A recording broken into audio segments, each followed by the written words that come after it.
Hello everyone, welcome to the channel. My name is Kenneth and I am a movie geek. And since next month we are getting the newest installment in the DCEU with HBO's Lanterns, I decided to take a look at the 2011 box office flop that, if it wasn't for Deadpool, would have killed Ryan Reynolds' career. Yep, I'm talking about Green Lantern, which, yep, I have it on Blu-ray right here. Green Lantern is definitely a movie that I wanted to talk about since I have some history with it.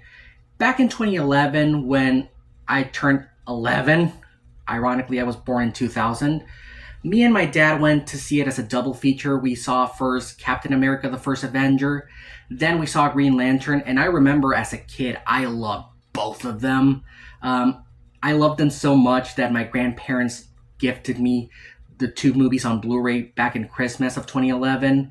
And to be honest, it was one of those movies that I was surprised to see that people hated it, because when I was a kid, I thought the movie was pretty damn good.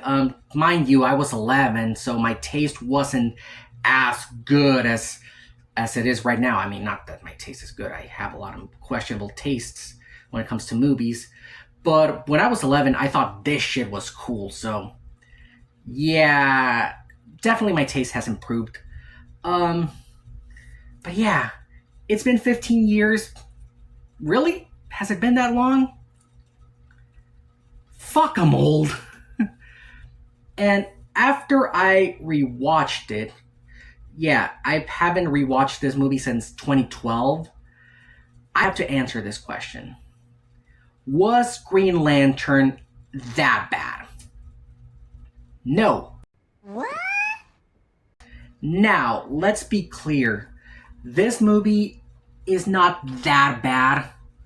However, I won't say it's a masterpiece or a misunderstood gem.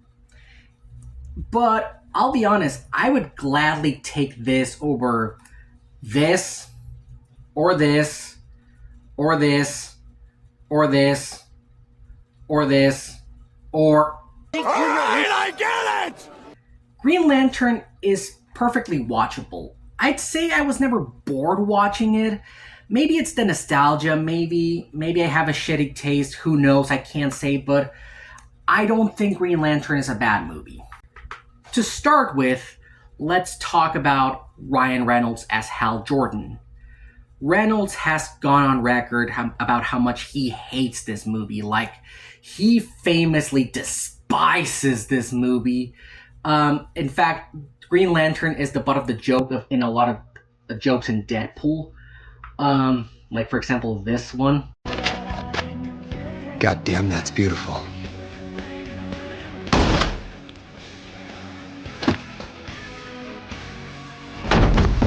You're welcome, Canada.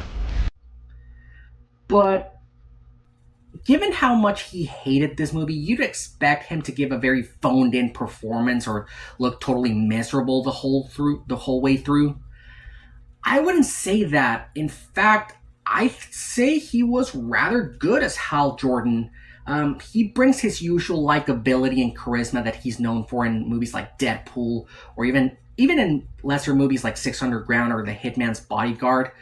He's still very likable and charming, even if his characters in those movies are total assholes. And yeah, in this movie, yes, his character can sometimes come off as a reckless asshole. Now stay right there and look real pretty.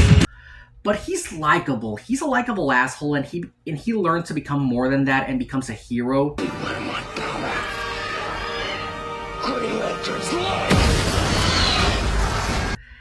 And I think Ryan Reynolds does a good job playing Green Lantern. Yes, I know he hates this movie, but he gives himself less credit than he deserves. I guess it's from what I've heard that he and director Martin Campbell didn't get along, so I guess that's why he didn't like the experience. But when it comes to the performance, he gave the best performance he could given the circumstances, and I did like his character. For the most part, the effects aren't awful. They look good for the most part. the worlds, the aliens, the creature designs, like the action scenes, the fight scenes, the CGI looked mostly pretty, except for one thing: the CGI mask. Why the fuck did we need a CGI mask? Couldn't they just make one from cheap paper? I don't know. But aside from that awful CGI mask, I would say the effects look mostly pretty.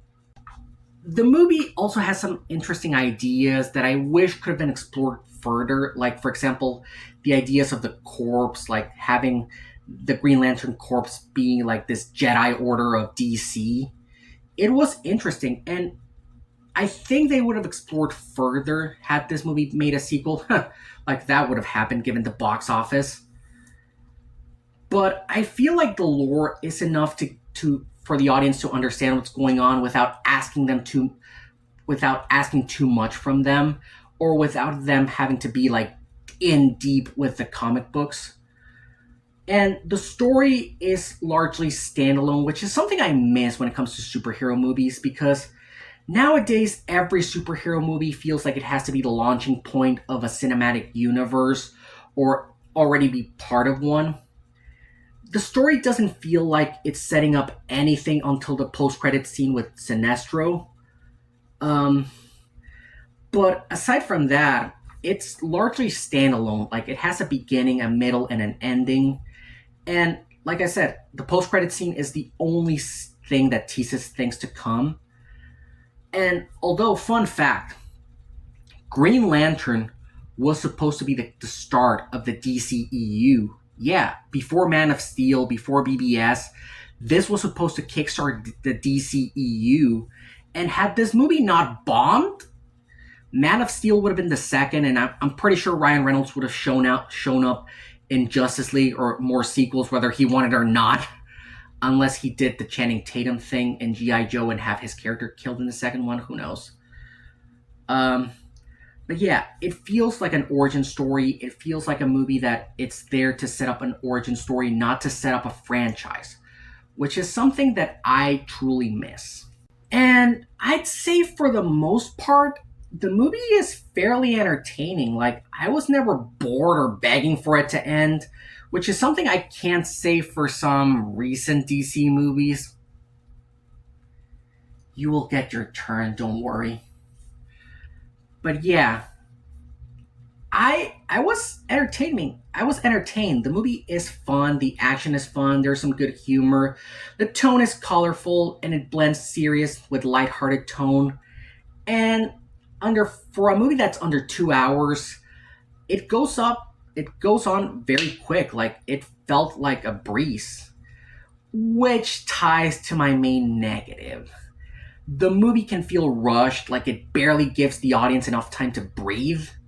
And the pacing is like breakneck speed. Like, that was my issue with the Super Mario movie, which I will get to reviewing Super Mario Galaxy. I know I promised a review for that one, don't worry.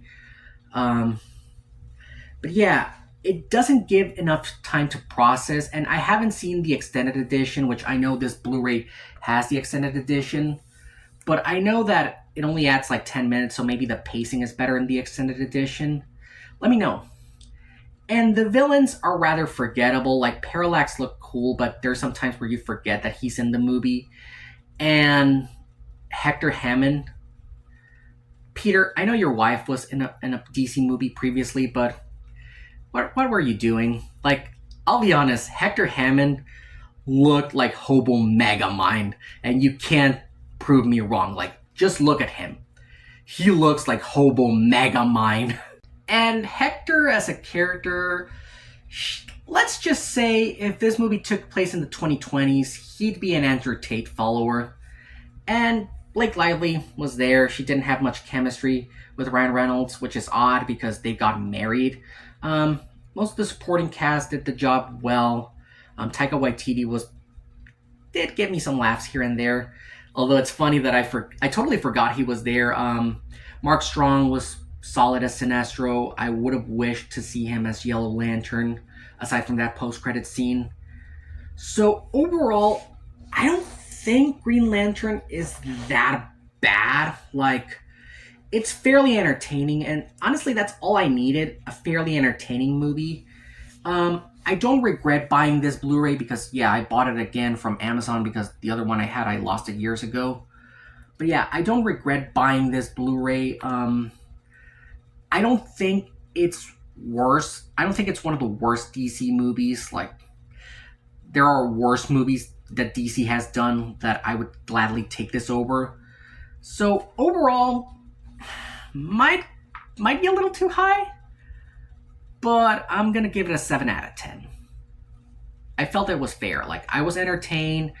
I like Ryan Reynolds as Green Lantern enough for me to follow him through. And like I said, I don't think it was that bad. So yeah, those were my thoughts on Green Lantern. In the comments below, let me know. What do you think of this movie? Do you think it's one of the worst comic book movies ever made, or do you think it's underrated? I would say it's kind of underrated. And let me know. Are you excited for the Lanterns show, which comes on HBO? I know some people are like, eh. I know a lot of people are on the fence with James Gunn's DCEU. I mean, I like Superman. I haven't seen Supergirl yet. But yeah, comment below, let me know. Thank you so much for watching this video. If you like this, please drop a like and subscribe. Follow me on my social media and Letterboxd. The links are in the description. As always, I'll see you next time. And yes, I will be back with more videos. Sorry if I've been MIA for a couple of months. It's just I had a lot of stuff to deal with. But yeah, see you next time. Kenneth out.